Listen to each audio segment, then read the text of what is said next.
Hi, this is Revathi. Welcome to అందమైన కథల పొదరిల్లు. ప్రేమ మనసులు ఎపిసోడ్ నెంబర్ 36. లాస్ట్ వీడియోలో రేణు మీటింగ్లో తడబడుతుంది అని చెప్పి అశోక్ అతని ప్రేమతో రేణులో ఉత్సాహం నింపి పంపిస్తాడు కదా. ఆ తర్వాత నుంచి స్టోరీ. తిరిగి మీటింగ్ స్టార్ట్ అవ్వబోతుంది. రేణు ఉత్సాహంతో వంశీ పక్కకు వచ్చి కూర్చుంటుంది. రేణులో కొత్త ఉత్సాహాన్ని వంశీ కూడా గమనించి ఎదురుగా ఉన్న లాస్య వైపు చూస్తుంటాడు. లాస్య మొహం కోపంతో రగిలిపోతుంటుంది. అప్పుడే అశోక్ కూడా అక్కడికి వచ్చి రేణు వైపు నవ్వుతూ చూస్తూ లాస్య ముందున్న ఫైల్ తీసుకుంటుండగా అశోక్ పెదవుల మీద ఉన్న లిప్స్టిక్ చూసి లాస్య ఇంకా కోపంతో రగిలిపోతుంటుంది. అశోక్ ఆ ఫైల్ తీసుకుని లాస్య పక్కన కూర్చోకుండా మరో పక్కకు వెళ్ళి కూర్చొని రేణు వైపు చూసి నవ్వుతూ మీటింగ్లో మాట్లాడు అన్నట్టుగా కళ్ళతో సైగ చేస్తాడు. రేణు ఆ కొత్త ఉత్సాహంతో మీటింగ్లో పాల్గొని మాట్లాడి చివరిగా అందరితో షబాష్ అనిపించుకొని చప్పట్లు కొట్టించుకుంటుంది, ఒక్క లాస్యతో తప్ప. మరికొద్దిసేపటికి అశోక్ రేణుతో కలిసి మీటింగ్ హాల్ నుంచి బయటికి వెళ్తుంటాడు. లాస్య వెనుకగా వస్తూ తనని కలుపుకోకుండా రేణుతో అశోక్ వెళ్ళడం కోపంగా చూస్తుంటుంది. పర్వాలేదు, మొదటి మీటింగ్లోనే అదరు కొట్టావు అంటాడు అశోక్.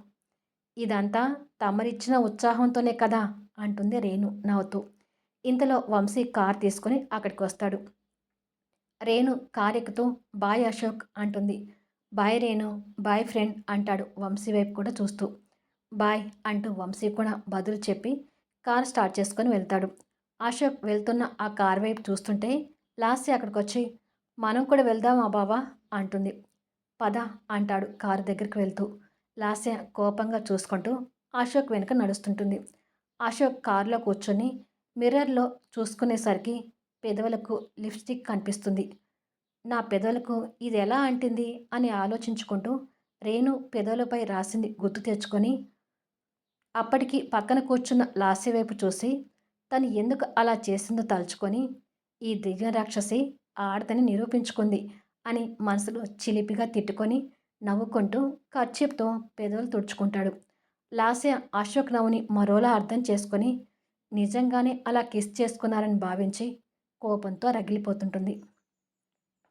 మరుసటి రోజు వంశీ క్యాబిన్లో వంశీకి ఎదురుగా రేణు శ్రీరామ్ కూర్చొని ఉంటారు. ఓకే శ్రీరామ్, మా రేణు చెప్తుంది కాబట్టి నిన్ను జాబ్లోకి తీసుకుంటున్నాను అని రేణు మన కంపెనీ రూల్స్ గురించి శ్రీరామ్కి చెప్పు, అలాగే శ్రీరామ్కి నువ్వే ట్రైనింగ్ ఇవ్వు అంటాడు. ఓకే బావగారు అంటుంది రేణు.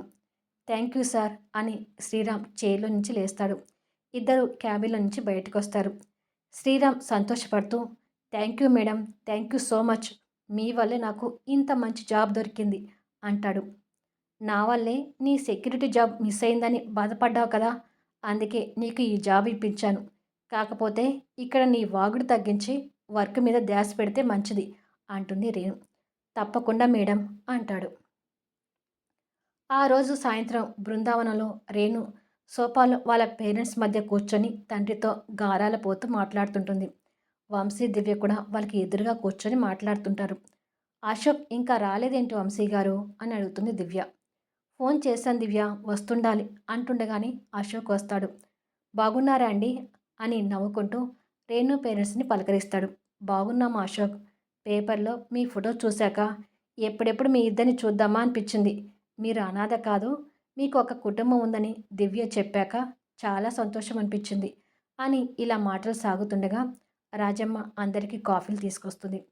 కొద్దిసేపటికి మూర్తి గారు అశోక్ ఒక నిర్మానుష ప్రదేశంలో నిలబడి మాట్లాడుకుంటూ ఉంటారు.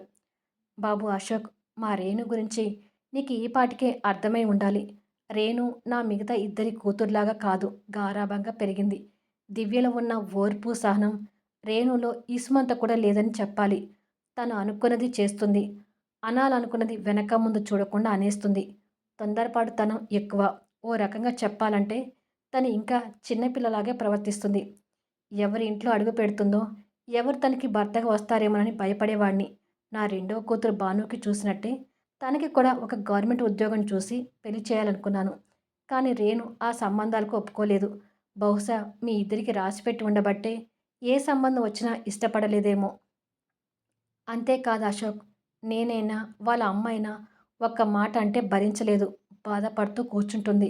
ఇప్పుడు మాతో పాటు నువ్వు కూడా తనకు లోకమయ్యావు. రేపు నువ్వు కూడా తనని ఒక్క మాటన్నా భరించే పరిస్థితిలో లేదు. దయచేసి తన మనసు గాయపడే విధంగా ఎప్పుడూ ప్రవర్తించకు అశోక్ అంటాడు 2 చేతులు జోడిస్తూ. అశోక్ ఆ చేతులు విడుస్తూ, ఏమిటండి ఇది? రేణు గురించి మీరు నాకు ఇంతగా చెప్పాల్సిన అవసరం లేదు. తనేమిటో నాకు పూర్తిగా అర్థమైంది. మీరన్నది నిజమే. ఎప్పుడైనా నేను చిన్న మాట అంటేనే నొచ్చుకుంటుంది. రేణుని బాధపెట్టే విధంగా నేను ఎప్పుడూ ప్రవర్తించను. రేణు గురించి మీరు వర్రీ కాకండి. దివ్యకి చెప్పాను. ఇప్పుడు మీకు చెప్తున్నాను. రేణుకి నేను అండగా ఉంటాను అంటాడు మూర్తిగారి చేతులు పట్టుకుంటూ. సంతోషం బాబు అంటూ మూర్తిగారు నవ్వుతూ చెప్తాడు. కొద్దిసేపటికి రేణు తన రూమ్‌లో కబోర్డ్స్ ఓపెన్ చేస్తూ, మా నాన్నగారితో చాలాసేపు మాట్లాడినట్టున్నావు. ఏమంటున్నారు మా నాన్నగారు నా గురించి అని అడుగుతుంది రేణు. అశోక్ బెడ్ మీద కూర్చొని, మీ నాన్నగారి మాటల్లో నీ రౌడీతనం గురించి ఇంకొకసారి విన్నాను అంటాడు. రేణు నవ్వుతూ, అయినా నా గురించి నీకు ఈ పాటికే అర్థమై ఉంటుంది కదా అంటుంది కబోర్డ్‌లో నుంచి పూర్ణ గారు ఇచ్చిన గాజుల బాక్స్ తీస్తూ. నేను అదే చెప్పాను అంటాడు. అశోక్‌కి ఎదురుగా వచ్చి కూర్చొని బాక్స్‌లో నుంచి గాజులు తీసి అశోక్ ఇస్తూ, ఈ గాజులు తీసుకెళ్ళి ఆంటీకి ఇవ్వు అంటుంది. అశోక్ ఆ గాజుల వైపు చూస్తూ, వద్దు, ఈ గాజులు నీ దగ్గరే ఉండనివ్వు అంటాడు.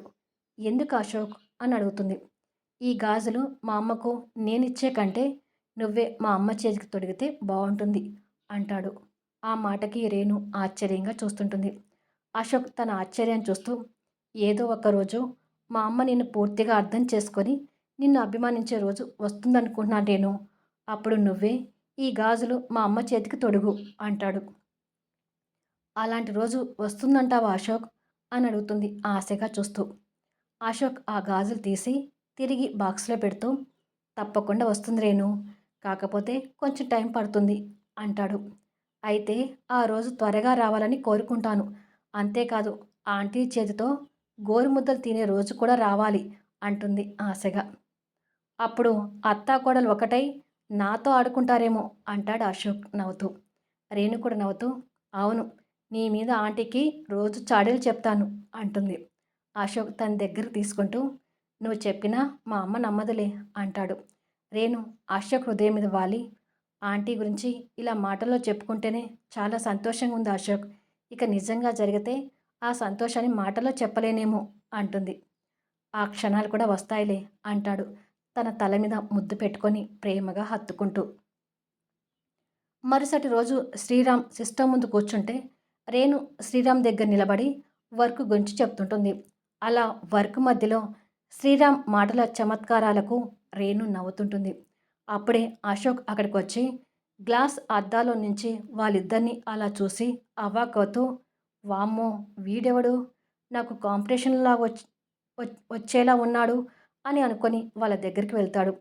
రేణు శ్రీరామ్ మాటలకు నవ్వుతూనే అశోక్‌ని చూసి హాయ్ అశోక్ అంటుంది. శ్రీరామ్ కూడా అశోక్‌ని చూసి చైర్‌లో నుంచి లేచి రేణుకి పక్కగా నిలబడి, హాయ్ సార్, మీ గురించి చాలా విన్నాను. మొన్న పేపర్‌లో కూడా చూశాను అని మాట్లాడుతుంటాడు. అశోక్‌కి శ్రీరామ్ అలా రేణు పక్కకి నిలబడటం ఇష్టం లేక, రాస్కెల్, నా రేణు పక్కన నిలబడ్డావేంటి అని మనసులో అనుకొని శ్రీరామ్‌ని కోపంగా చూస్తూనే రేణుని పక్కకు జరిపి వాళ్ళిద్దరి మధ్యకు దూరతాడు. రేణు అశోక్ ప్రవర్తనను వింతగా చూస్తుంటుంది. శ్రీరామ్ అలా ఆగకుండా మాట్లాడుతూ, ఆ రోజు మీ గురించి పేపర్లో చదివి చాలా ఇన్స్పిరేషన్గా ఫీల్ అయ్యాను అని నడుస్తూ మాట్లాడుతూ తిరిగి రేణు పక్కకొచ్చి నిలబడతాడు. అశోక్ ఇంకాస్త కోపం తెచ్చుకుంటూ, అబ్బా, వీడెవడ్రా బాబు అని మనసులో తిట్టుకొని మళ్ళీ రేణుని శ్రీరామ్ పక్క నుంచి జరిపి తన పక్కకి నిలబెట్టుకుంటాడు. రేణుకి అశోక్ ప్రవర్తన బాధ అర్థమై చెయ్యి అడ్డు పెట్టుకొని నవ్వుకుంటూ ఉంటుంది. శ్రీరామ్ అలా ఆగకుండా మాట్లాడుతుంటే అశోక్ చిరాకు తెచ్చుకుంటూ, అసలు ఎవరు రేణు ఇతను అని అడుగుతాడు. ఓ, నేనెవరో మీకు చెప్పలేదు కదా సార్, దిస్ ఈజ్ శ్రీరామ్, ఇక్కడ కొత్తగా జాబ్లో జాయిన్ అయ్యాను అంటాడు. నువ్వు జాబ్లో జాయిన్ అయినట్టుగా లేవురా, నాకు కాంపిటీషన్ కోసం జాయిన్ అయినట్టుగా ఉన్నావు అని మనసులో కసిగా తిట్టుకొని, ఆఫీస్ టైం అయిపోతుంది కదా, అర్జెంటుగా ఐస్ క్రీమ్ తినాలి, బయటికి వెళ్దాం పదా రేణు అని తన చేయి పట్టుకొని తీసుకెళ్తుంటే, మేడం, ఈ కొంచెం ఎక్స్ప్లెయిన్ చేసి వెళ్ళండి అంటాడు శ్రీరామ్. అశోక్ శ్రీరామ్ వైపు కసిగా చూస్తూ, రేపు ఎక్కడికి వెళ్ళవు కదా, ఇక్కడికే వస్తావు కదా, ఆ కొంచెం రేపు ఎక్స్ప్లెయిన్ చేస్తుందిలే అని రేణు చేపట్టుకొని వెళ్తుంటాడు. అశోక్ ప్రవర్తన అర్థం కాక శ్రీరామ్ పెదవులు విరుస్తుంటాడు. ఇక రేణు కార్ దగ్గరికి వచ్చి బాగా నవ్వుతుంటుంది. అశోక్ రేణు నవ్వు చూసి చిరాకు పడుతూ, లోపల నాకు బాగా కాలుతుంటే నువ్వు మాత్రం హాయిగా నవ్వుతున్నావా అని అడుగుతాడు. రేణు కష్టంగా నవ్వాపి, లాస్య నీ పక్కన ఉన్నా కూడా నాకు ఇలాగే కాలుతుంది అని అంటుంది. అమ్మో, ఈ కాలుడు ఇంత బాధగా ఉంటుందని నాకిప్పుడే అర్థమైంది అంటాడు తల పట్టుకుంటూ. అయినా నువ్వేంటి ఆఫీస్ బాయ్, నన్ను అనుమానిస్తున్నావా అని అడుగుతుంది కాస్త కోపంగా చూస్తూ. ఇది అనుమానం కాదే, భయం. వాడు ఎక్కడ నీ మనసు దోచేస్తాడే అనే భయం. నువ్వెక్కడ నన్ను కాదని వాడికి దగ్గర అవుతావనే భయం అంటాడు జలుస్తో బాధపడుతూ. ఏడ్చావులే, నా మనసు నీ దగ్గరుంటే ఇక వాడేం దోచేస్తాడు అంటుంది రేణు. ఏమో, మీ ఇద్దరిని అలా చూసేసరికి ఒక్కసారిగా గుండెల్లో భయం పట్టుకుంది అంటాడు. లాస్యకి నువ్వు బావవుతావని తెలిసినప్పుడు నా గుండెలో కూడా అదే భయం పట్టుకుంది. ఇప్పటి వరకు ఆ భయం ఇంకా వీడలేదు అంటుంది. ఎలా భరిస్తున్నావే ఆ భయాన్ని అని అడుగుతాడు. ఎలా భరిస్తున్నాను, ఇప్పుడైనా నా బాధ అర్థమైంది కదా అంటుంది. అవును, బాగా అర్థమైంది అంటాడు ఏడుపు మొహం పెట్టుకుంటూ. రేణు నవ్వుతూ, కాలుతుంది అన్నావు కదా, పద ఐస్ క్రీమ్ తింటే కాస్త చల్లారుతుందేమో అంటుంది. ఇది ఐస్ క్రీమ్ చల్లారిపోయే బాధ కాదు అంటూ కారెక్కుతాడు. ఈ వీడియోపై మీ అభిప్రాయాలు తెలుపుతూ కామెంట్స్ ఇవ్వండి. అలాగే లైక్స్ ఇచ్చి ఎంకరేజ్ చేయండి. మీరు నిర్లక్ష్యం చేస్తుంటే ఈ వీడియోలు ఇవ్వడానికి నాకు కూడా నిర్లక్ష్యం అవుతుంది. మీరు కాస్త హుషారుగా ఉంటే నేను అంతే హుషారుగా ఈ వీడియోస్ ఇస్తుంటాను.